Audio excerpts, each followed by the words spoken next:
جل جلالہ اللہ جل جلالہ اللہ جل جلالہ اللہ تعالیٰ کے اسم ذات اللہ اللہ اللہ اللہ اللہ اللہ اللہ اللہ اللہ اللہ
سبحان اللہ والحمد للہ ولا الہ الا اللہ واللہ اکبر ولا حول ولا قوة الا باللہ العلی العظیم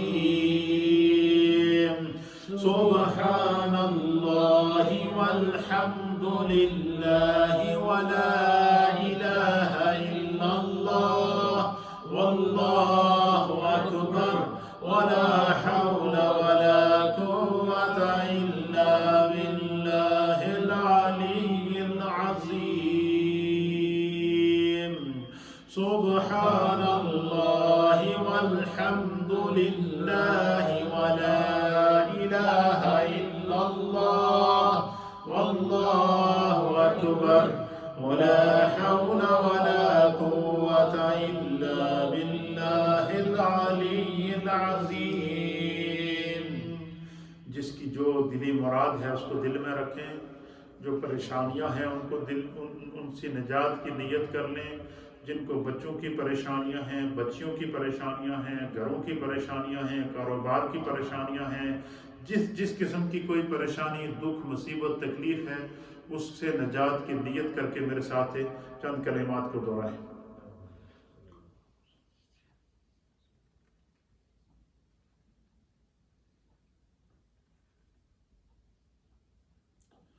اللہم یا قاضی الحاجات یا قاضی الحاجات یا قاضی الحاجات یا قاضی الحاجات. بسم اللہ الرحمن الرحیم.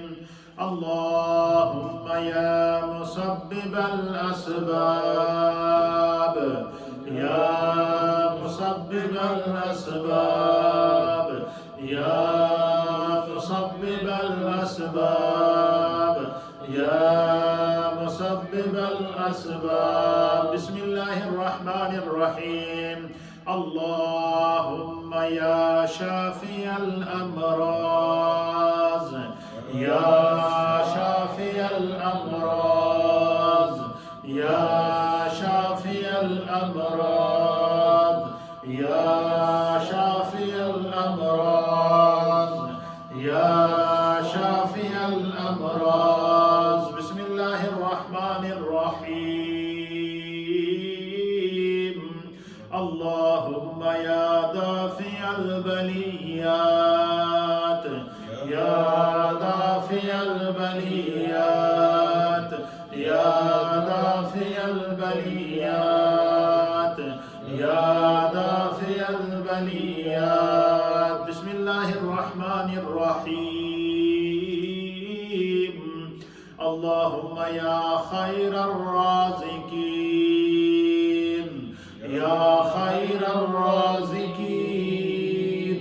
يا خير الرازقين يا خير الرازقين يا خير الرازقين بسم الله الرحمن الرحيم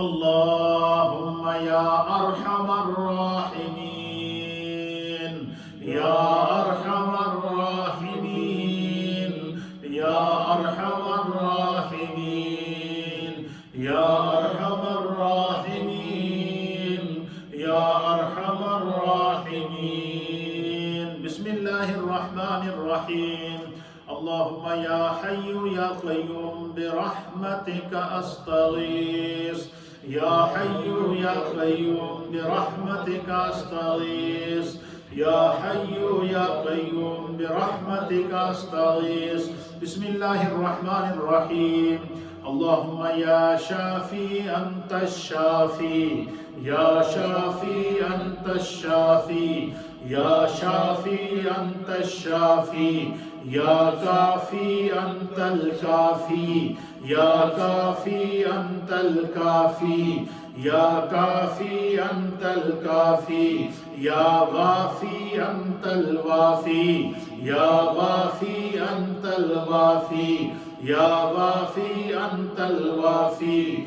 آج چونکہ ہم نے جو احادیث پڑھی ہیں وہ استغفار کے متعلق پڑھی ہیں تو میرے ساتھ مل کر یہ نیت کر لیں کہ اللہ تعالی ہمارے صغیرہ کبیرہ دانستہ نادانستہ چھوٹے بڑے عمدن خطاً سرًا اور علانیہ جو گناہ ہیں اللہ ان سب سے معافی عطا فرمائے. یہ نیت کر کے میرے ساتھ کلمہ استغفار کا ورد کریں.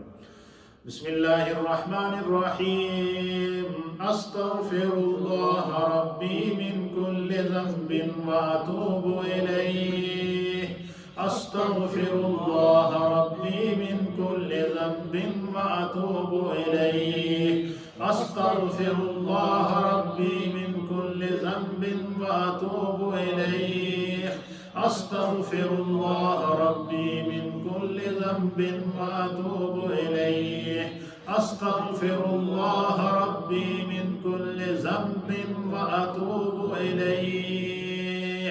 بسم اللہ الرحمن الرحیم یا اللہ یا رحمان یا رحیم یا اللہ یا رحمان یا رحیم یا اللہ یا رحمان یا رحیم یا اللہ یا رحمان یا رحیم یا اللہ یا رحمان یا رحیم یا اللہ یا رحمان یا رحیم ارحم عبادک یا رحمان.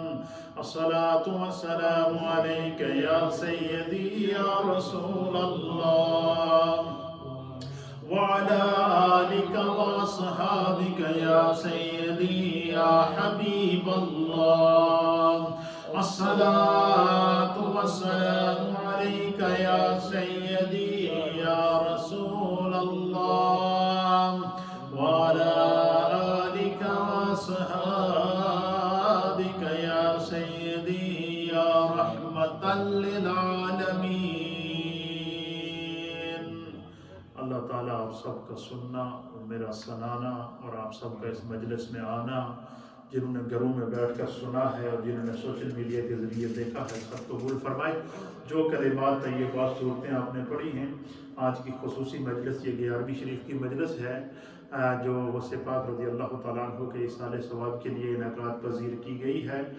اس میں لنگر شریف کا، تبرک شریف کا اہتمام ہمارے حاجی شوکت صاحب کے گھر سے محترمہ خالہ کنیز صاحبہ کی جانب سے کیا گیا ہے۔ اللہ تعالیٰ قبول و منظور فرمائے، اور جن جن احباب نے دعاؤں کے لیے کہا ہے، آپ سب اس وقت میرے ذہن و دماغ اور فکر و خیال کے اندر موجود ہیں۔ جن ماؤں بہنوں، بزرگوں نے، بچوں نے، نوجوانوں نے، بچوں نے دعاؤں کے لیے کہا ہے، آپ سب کے لیے انشاءاللہ میں دعا کے لیے ہاتھ اٹھاتا ہوں، آپ میرے لیے دعا کیجئے گا۔ اللہ تعالیٰ ہم سب پر اپنا کرم فرمائے۔ اللہم صلی علی سیدنا و نبینا و مولانا محمد وعلى آل سيدنا ونبينا ومولانا محمد صلاة دائمة مقبولة تؤدي بها حقه العظيم يا رب بالمصطفى بلغ مقاصدنا واغفر لنا ما مضى يا واسع الكرم اللهم إنا نسألك العفو والعافية والمعافاة الدائمة في الدين والدنيا والآخرة والفوز بالجنة والنجاة من النار اللهم ارحمنا فإنك خير الراحمين اللهم اشفعنا فإنك خير الشافعين اللهم افتح لنا فإنك خير الفاتحين اللهم ارزقنا فإنك خير الرازقين يا رب بالمصطفى بلغ مقاصدنا واغفر لنا ما مضى يا واسع الكرم اللهم إنك عفو تحب العفو فاعف عني يا غفور يا غفور يا غفور يا رب بالمصطفى بلغ مقاصدنا واغفر لنا ما مضى يا واسع الكرم یا رب کریم آج کی اس مجلس ذکر و دعا کو اپنی بارگاہ میں قبول فرما۔ جو درس قرآن و حدیث اور ذکر اور اوراد و وظائف پڑھے گئے ہیں، جو قرآن کریم کی تلاوت کی گئی ہے، جو سورہ یاسین شریف پڑھی گئی ہیں، جو اوراد و وظائف پڑھے گئے ہیں، جتنے جملہ کلمات طیبات ہیں، احباب نے، خواتین نے، بزرگوں نے، نوجوانوں نے گھروں میں بیٹھ کر پڑھے ہیں یا سوشل میڈیا کے ذریعے پڑھے ہیں، یا اللہ ان تمام کے ان کلمات کو اپنی بارگاہ میں قبول اور منظور فرما۔ اس کا ثواب نبی اکرم نور مجسم جناب سید العالمین محمد الرسول اللہ صلی اللہ تعالیٰ علیہ وآلہ وسلم کی بارگاہ میں پیش کرتے ہیں، قبول فرما۔ تمام انبیاء اکرام، صحابہ اکرام، تابعین، تبع تابعین، ائمہ مجتہدین، مومنین اور مومنات کی ارواح کو پیش کرتے ہیں، قبول فرما۔ ہم سب کے جتنے بھی مرحومین ہیں اللہ ان تمام کو اس کا ثواب پیش کرتے ہیں، قبول فرما۔ نبی پاک کے تمام صحابہ اکرام، اہل بیت اطہار کی بارگاہ میں پیش کرتے ہیں، قبول فرما۔ بالخصوص اللہ آج کی یہ 11ویں شریف کی خصوصی مجلس ہے، اور اس کا ثواب محبوب سبحانی، قطب ربانی، شہباز لامکانی، الشیخ عبدالقادر الجیلانی المعروف حضور غوث اعظم رضی اللہ تعالیٰ عنہ کی بارگاہ میں پیش کرتے ہیں، قبول فرما۔ سلاسل اربع کے تمام اولیاء کاملین کے ارواح کو پیش کرتے ہیں، قبول فرما۔ تمام مومنین اور مومنات کے صدقے اللہ ان تمام اولیاء کاملین کے صدقے ہم سب کے گھربار میں، رزق میں، روزگار میں، کاروبار میں، مال میں، جان میں، عزت میں، آبرو میں، اولاد میں برکتیں عطا فرما۔ یہ جو خالہ کنیز صاحبہ کی جانب سے لنگر شریف کا، غوث پاک کے لنگر کا، تبرک کا اہتمام کیا گیا ہے، اللہ اپنی بارگاہ میں قبول فرما۔ یا اللہ سب ان کے رزق، روزگار، کاروبار، مال، جان، عزت، آبرو، اولاد میں برکتیں عطا فرما۔ جن ماؤں بہنوں بزرگوں نے دعاؤں کے لیے کہا ہے، اے اللہ تو علیم بذات الصدور ہے، ان کے حق میں اس دعا کو قبول فرما۔ جن کو بچوں کی پریشانیاں ہیں اللہ ان کو دور فرما، جن کو بچیوں کی پریشانیاں ہیں اللہ ان کو دور فرما۔ جو بے اولاد ہیں اللہ انہیں نیک اور صالح اولاد عطا فرما۔ جو اولاد والے ہیں ان کو صراط مستقیم پر چلنے کی توفیق عطا فرما۔ جن گھروں میں بیماریاں ہیں، مشکلات ہیں، مصائب ہیں، آلام ہیں، دکھ ہیں، تکالیف ہیں، نبی پاک کے صدقے دور فرما۔ ہم سب کے گھر بار، رزق، روزگار، کاروبار، مال، جان، عزت، آبرو، اولاد میں برکتیں عطا فرما۔ سوشل میڈیا کے ذریعے، ریڈیو کے ذریعے جتنے بھی احباب اس وقت ہمارے ساتھ شریک بزم ہیں اللہ سب کے گھروں میں برکتیں عطا فرما، سب کی اولادوں میں برکتیں عطا فرما، سب کے رزق اور روزگار میں برکتیں عطا فرما۔ دنیا کی زندگی میں اتباع اور اطاعت مصطفیٰ نصیب فرما۔ مرتے وقت کلمہ طیبہ کی دولت سے مالا مال فرما۔ قبر میں دیدار مصطفیٰ اور حشر میں شفاعت مصطفیٰ ہم سب کا مقدر فرما۔ یا رب کریم جو پریشانیاں ہیں ان کو دور فرما، یا اللہ جو مشکلات ہیں ان کو دور فرما، یا اللہ جو تنگیاں ہیں ان کو دور فرما، یا اللہ جن جن کی جو نیک دلی جائز حاجات، مقاصد اور مرادیں ہیں ان کو پورا فرما۔ جن دوستوں، بزرگوں، ماؤں، بہنوں نے ابھی دعا سے پہلے کسی نہ کسی مراد کی، کسی نہ کسی پریشانی کی، کسی نہ کسی دکھ کی نیت کی تھی، اللہ تو علیم بذات الصدور ہے، ان کو ان کی نیت کے مطابق اجر عطا فرما، نیت کے مطابق ان کی دعا کو ان کے حق میں قبول فرما۔ یا اللہ ہمارے اس محلے پر اپنا کرم فرما، ہماری اس مسجد پر اپنا کرم فرما، ہمارے نمازیوں پر اپنا کرم فرما، ہمارے انتظامیہ پر اپنا کرم فرما، ہم سب پر اپنا کرم فرما۔ یا اللہ ہمارے بچوں کو نیک بنا، بیرا روی سے محفوظ فرما، دکھوں اور تکلیف اور آزمائشوں سے محفوظ فرما، اپنے دین کے لیے اللہ قبول فرما، اپنے ذکر کے لیے اللہ قبول فرما، اپنے سجدوں کے لیے اللہ قبول فرما، اپنی عبادت کے لیے اللہ قبول فرما، اپنی تلاوت کے لیے اللہ ہمیں قبول فرما۔ یا اللہ ہمارے گناہوں کو معاف فرما، نبی پاک کے صدقے ہم پر کرم فرما۔ یا اللہ سب کی نیک دلی جائز حاجات مقاصد مرادوں کو پورا فرما۔ یا رب بالمصطفیٰ بلغ مقاصدنا واغفر لنا ما مضى یا واسع الکرم۔ اللهم ربنا اغفر لي ولوالدي وللمؤمنين يوم يقوم الحساب ببركة إن الله وملائكته يصلون على النبي يا أيها الذين آمنوا صلوا عليه وسلموا تسليما اللهم صل على سيدنا ونبينا ومولانا محمد وعلى آل سيدنا ونبينا ومولانا محمد صلاة دائمة مقبولة تؤتي بها أن حقه العظيم اللهم صل على سيدنا محمد وعلى آل سيدنا محمد وأصحاب سيدنا محمد صاحب التاج والمعراج والبراق والعلم دافع البلاء والوباء والقحط والمرض والألم دافع البلاء والوباء والقحط والمرض والألم دافع البلاء والوباء والقحط والمرض والعلم والوباء والقحط والمرض والعلم بوسیلت سیدنا محمد رسول اللہ صلی اللہ تعالی علیہ وآلہ وسلم رب اغفر ورحم وانت خیر الراحمین۔